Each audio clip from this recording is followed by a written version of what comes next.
like our shoes on the go. Hi, I'm Kellyjo Coney-Khan, and I'm glad you're here. Welcome to home, where you come to reset your nervous system and rewire your week.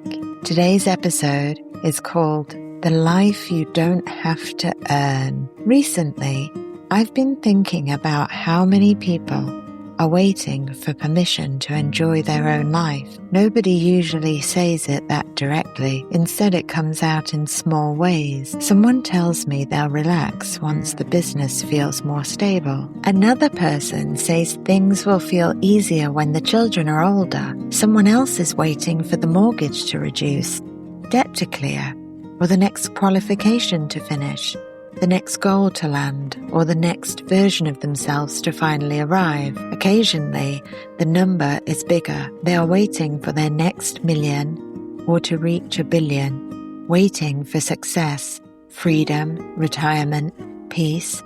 Somewhere underneath all of it is the same quiet idea. Life begins later. That idea can become very convincing. Achievement can make it look sensible. Responsibility can make it feel noble.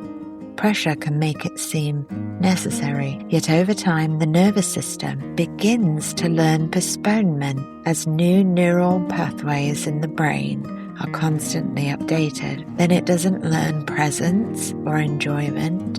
It learns postponement. The body starts to associate peace with a future condition. Rest becomes something you earn.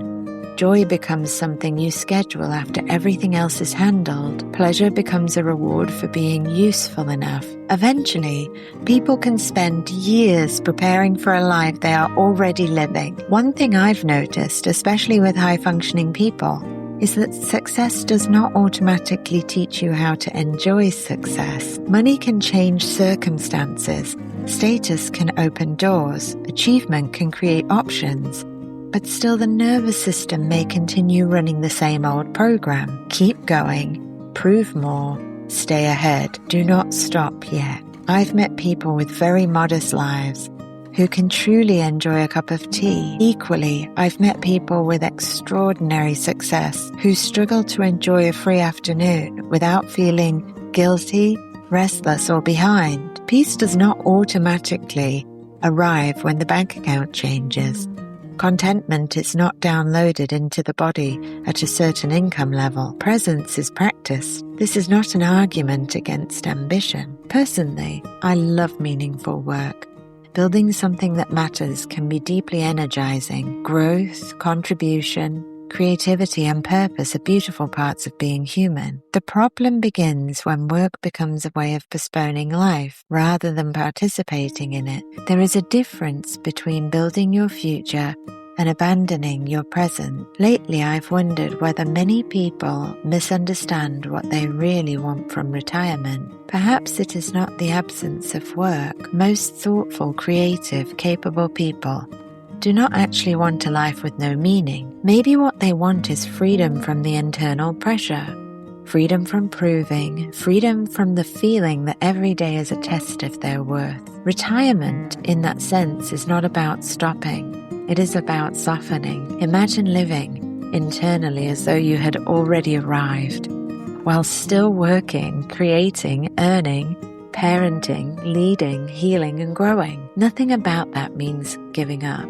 Actually, it might make life more alive. You could answer emails without treating your inbox like a threat. Breakfast could become something you taste rather than something you rush through. Driving somewhere could be part of the day, not just the gap before the next task. Chores could have music in them.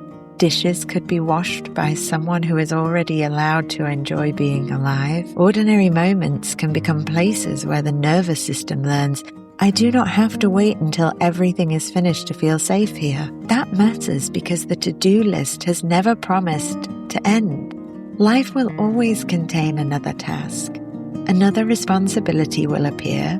A fresh problem will eventually ask for your attention. Meanwhile, the small things keep happening. Coffee gets poured, light moves across the room, someone laughs in the next room, your body takes another breath.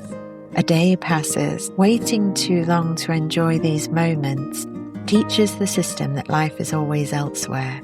Returning to them teaches something different, here, now, enough for this moment. What if your nervous system was your home? What if you became the place you wanted to land? Repeated often enough, they become the rhythm your nervous system learns to trust. Here are your 3 neuro nuggets for the week. Steady, practical, and human. 1. The nervous system becomes more available for joy when joy is practiced in ordinary moments, not postponed until extraordinary ones. 2. Chronic striving trains attention towards what is missing, while small moments of appreciation help the brain register what is already here. 3. Enjoyment is not a prize waiting at the end of achievement. It is a capacity that grows through repeated experience. So this week, choose one ordinary moment and fully enter it. Perhaps it is your morning coffee. Maybe it is a walk between 2 responsibilities. Possibly it is washing a plate, folding a towel, sitting in the car before you go inside, or listening to a song without doing anything else. Let that moment be enough for a second. Allow your body to experience life as something happening now, not something waiting for you in the future. Also, if you haven't listened to my conversation with Gregor Steinmaurer, transformational leadership coach and systemic therapist from Austria, I'd encourage you to go back and listen. We explored leadership, identity, emotional integration, and some of the ways we learn to disconnect from ourselves without even realizing it. Next week on Home, we'll explore a question many people quietly carry. Why do I still feel empty when everything looks fine outside? Finally, if you have a question related to how you're feeling, your nervous system, relationships, or emotional patterns, feel free to send it to me privately, and I may feature the answer in an upcoming episode of Home. Until next time, I'm Kellyjo Coney-Khan, and this is Home, your weekly reset.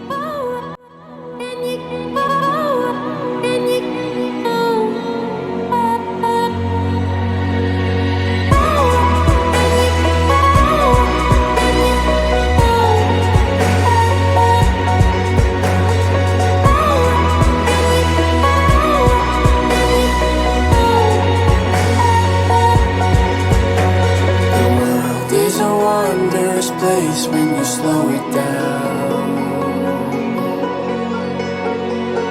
Throw off the rules like our shoes on the golden ground.